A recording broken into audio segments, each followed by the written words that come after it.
અને વાત ગીર સોમનાથની, જ્યાં બોમ્બ મળી આવતા દોડધામ મચી ગઈ છે। વેરાવળમાં રહેણાંક મકાન પાસેથી એક બોમ્બ મળી આવ્યો છે। ટાઈમ બોમ્બ જેવી વસ્તુ મળી આવતા અચાનક દોડધામ મચી ગઈ હતી। ઘટનાની જાણ પોલીસ વિભાગને કરાતા એસઓજી, એલસીબી, ડોગ સ્ક્વોડ સહિતની એજન્સી ઘટના સ્થળે પહોંચી ગઈ હતી, જેમાં તપાસ કરતા બોમ્બ નકલી હોવાનું સામે આવ્યું છે। પ્રકાશ ચુડાસમા નામના યુવકે આ નકલી બોમ્બ બનાવ્યો હતો। યુટ્યુબ જોઈ બોમ્બ બનાવવાનું યુવકે કબૂલાત પણ કરી લીધી છે। તો રમતમાં બોમ્બ બનાવવાનું યુવક અત્યારે રટણ કરી રહ્યો છે। ભાડુઆતને ધ્યાને આવતા જ પોલીસને તેણે તાત્કાલિક જાણ કરી હતી। પોલીસે યુવકની અટકાયત કરી તપાસ હાથ ધરી છે।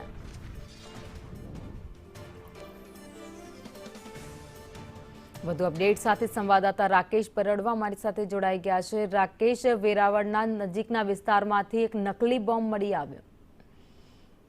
ભવિની ચોક્કસથી વેરાવળનું જે ભાલકા મંદિર છે, ભાલકા મંદિરની પછવાડે શ્રીબાઈ 2 નામની જે સોસાયટી છે, ત્યાં રહેણાંક મકાન છે, તે મકાનમાંથી ગઈ રાત્રિના એક નકલી ટાઈમર બોમ્બ મળી આવ્યો હતો ને જેના પગલે જે રહીશો અને પોલીસ તંત્રમાં દોડધામ મચી ગઈ હતી।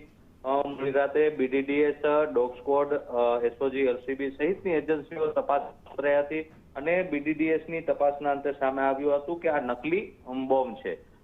પોલીસની પ્રાથમિક તપાસમાં આ જે બોમ્બ બનાવનાર છે તે મકાન માલિક યુવક જ છે અને તેના કહેવા પ્રમાણે 4 માસ પૂર્વે તેને મસ્તીમાં આ બોમ્બ બનાવ્યો છે અને આ બોમ્બ બનાવવા માટેની જે આખી રીત છે તેને યુટ્યુબના માધ્યમથી વિડીયો દ્વારા મેળવી હતી। હાલ પોલીસ દ્વારા આ યુવકની સઘન પૂછપરછ હાથ ધરવામાં આવી છે, પરંતુ જે પ્રકારે આ નકલી બોમ્બ સામે આવ્યો અને જે અફરાતફરી મચી તેને લઈને સુરક્ષા એજન્સીઓમાં પણ દોડધામ મચી ગઈ હતી। મોડી રાતના જ્યારે સામે આવ્યું કે આ નકલી બોમ્બ છે ત્યારે રાહતનો શ્વાસ લીધો હતો। હાલ પોલીસ દ્વારા આ અંગે વધુ તપાસ ચાલી રહી છે। આભાર માહિતી માટે।